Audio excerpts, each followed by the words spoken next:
paano po ba dapat balansehin ng Pilipinas ang pakikipag-ugnayan sa China sa at sa Estados Unidos?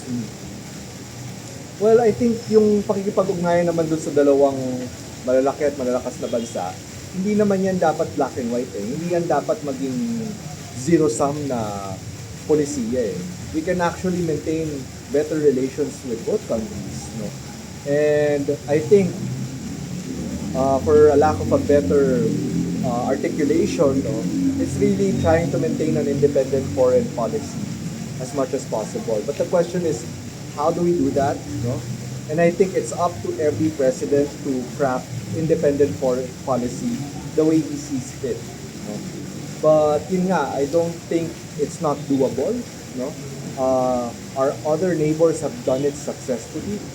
And I just think we have to come to our right senses in terms of how to manage these two major powers. And as a middle power, bilang isang maliit na bansa sa ASEAN, no, yun talaga ang ating role eh. Yun ang ating status and position na mag-hedge between China and the US. So are you saying, Doc, na walang dapat kampihan? Wala lahat talagang kaibigan? kampihan. Yeah. Walang dapat kampihan ng Pilipinas in terms of choosing between US or China.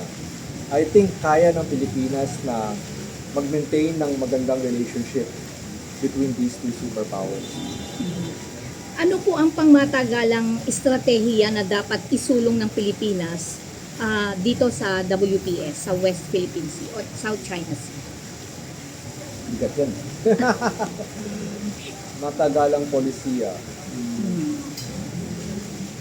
Strategy. Siguro in terms of a specific policy, hindi ko masasagot ng diretso yan. Pero in terms of like a broad approach in the West Philippine Sea, so una, I think we must continue asserting our sovereignty in the West Philippine Sea, no doubt. No, we should protect our interests there. Pangalawa, I think we should also advocate for better relations among all claimants in the West Philippine Sea or in the South China Sea. So, yun din eh, yung dalawang broad approach na yon, it doesn't have to be conflicting with each other. Sa tingin ko, pwedeng i-assert ng Pilipinas yung kanyang mga karapatan sa West Philippine Sea nang hindi direktang tinutuligsa o inaaway o nakikipag-away, no, sa mga bansang nag-claim din ng kanilang mga posisyon sa South China Sea. Sa tingin niyo po ba, kasi alam naman po natin na marami pong ginagawang tulong ang bansang China sa Pilipinas, lalo na pagdating sa kalamidad, without even asking yung mga Pilipino o ang Pilipinas mismo, without even asking ng help. Automatiko, pagdating sa mga may kalamidad tayo, nandyan agad ang tulong ng China. So, dapat po ba tignan ito ng isang makataong o positibong pagtingin sa halip na tinitignan ito na sabi ng iba ay ito ay parang pain lang. Yun kasi ang lagi nating naririnig sa mga anti-China. Yeah. Sa tingin ko, kailangan magbigay pa rin ng credit where credit is due. Kapag tayo ay nakakatanggap ng tulong sa ibang bansa, particularly halimbawa sa mga non-traditional donors, kailangan i-acknowledge yun. And sa tingin ko naman, talagang ang kanilang perspective din ay tumulong sa Pilipinas. So, yun, kailangan magbigay tayo ng credit sa kanila at kailangan din natin i-acknowledge at i-recognize yun.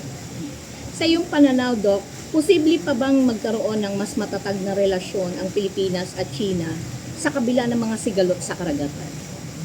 Sa tingin ko, yung Philippine-China relations has been in existence even before yung normalization natin noong 1975. Matagal na yung history ng Philippine-China relations.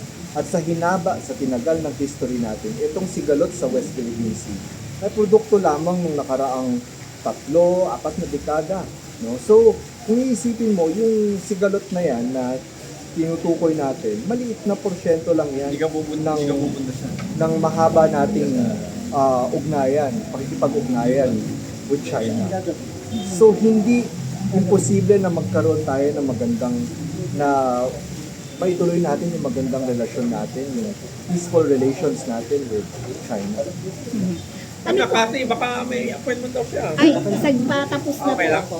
Baka lang. Ay, ganun. Baka